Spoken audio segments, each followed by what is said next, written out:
Welcome to DLF Westend Heights Apartments, Begu Road, Akshay Nagara in Bengaluru. When you decide to buy flats, you generally think about the security, interiors and the facility that the owners offer. But here, apart from them, you'll be pleasantly surprised to know that the practices followed are environment friendly. Be it the use of solar power to run different types of appliances, or the management of wet waste or dry waste, or even garden waste for that matter. How to make best use of rainwater harvesting, DLF Apartments is in the vanguard of sustainable living. Watch on as Karthikeya Khanna, an apartment resident, explains to us the ingenious use of different facilities which help conserve nature. Use of solar power. We are at the terraces of the Westend Heights complex. There are 19 towers out here, and we have harnessed the terrace space by installing the solar rooftop panels. We have covered, out of 19 towers, we have covered almost 14 towers we have covered, and total capacity now that we have is 400 kilowatt peak KWP of solar panels, and it is generating around 600 lakh units per annum and saving a lot of cost out here. These are all erected at elevation, installed at elevation, as you can see, and these can withstand the wind load of around 120 kilometer per hour. And it's been 2 to 3 years that these panels have been installed, and just now recently last week we have went live with phase 3 of the installation, and we are getting good results, good benefits, and we are using this power that we are generating to power our lifts, lights, and pumping needs at Western Heights. How wet waste is managed. In the organic waste compost machine of Western Heights, in the first stage we prepare the mix. In this mix, we put in 4 crates of wet waste and 4 crates of dry waste, along with biocolumn and sanitrate to accelerate the decomposition and to control the odor. We also put in neem cake.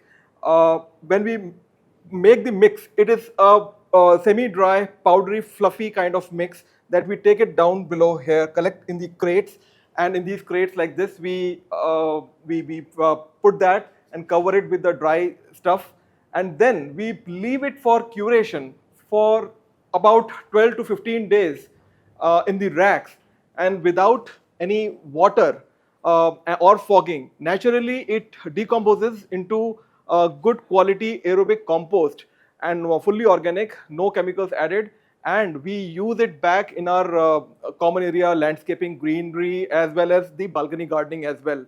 So for 15 days, 12 to 15 days, it would cure in these crates, and after this, we take these crates back into the mixer, we pulverize this back into a powdery mixture, and then we sieve it back using a vibrating sieve, and we get down below a good quality filtered, without a speck of plastic, good quality organic compost, which we use in the balcony gardening, as well as we even use it in our gardens. And we also, there is a demand of our compost in the nearby communities as well. How dry waste is managed. This is where we are doing the dry waste sorting. The first step is at the homes, where we segregate the waste into dry and wet, and thereafter the dry waste bins come here, and we segregate them into a good waste or something that cannot be, value cannot be extracted. So here you can see the tin, the plastic, the PET bottles, the Harpic HDPE bottles, and so on. We are segregating, and we also segregate copra. We segregate the things like RO bottles. We segregate things like cartons. All of this we do, and papers and metal, everything we segregate here. I'll show you some of the items that we have collected over past few days. And here you can see the tins and the PET bottles and the recycled PET, the rPET, and these food packaging items, as well as we can see the black plastic. This is used for food, again, the black plastic, this one.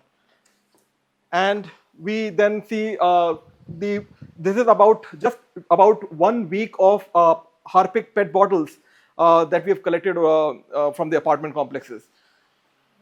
This way, in this way, we are managing our dry waste. This is about 10 tons of dry waste that we collect every month. And one success factor is also that the residents are cooperating. We are doing it for the larger common good.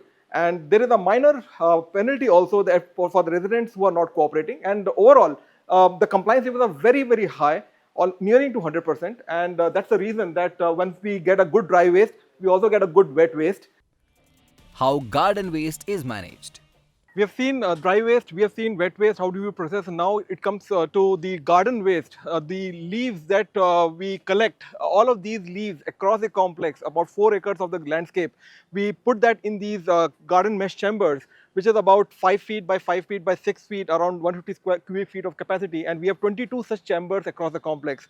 We have curing facility, a drip irrigation facility, so that the decomposition is accelerated, and bottom, it is connected to the ground. So here we have the earthworms working for us and creating a good quality vermicompost at the bottom. And with an earthen smell, this is one of the best quality compost that we can generate. And you can see a lot of compost that we are generating, and we utilize this in our common area landscaping. And this is a result that you can see. The gardens are quite lush and green. So one effective way, for past 3 years, we have not sent out a single leaf or a twig out of the complex. All about sewage treatment plant. We have a state-of-art sewage treatment plant, which has a capacity of 1.3 million liters per day. And we treat every single drop of water, and not a single drop of water untreated goes out of the complex. So, and we are using that for the flush, for the landscape gardening.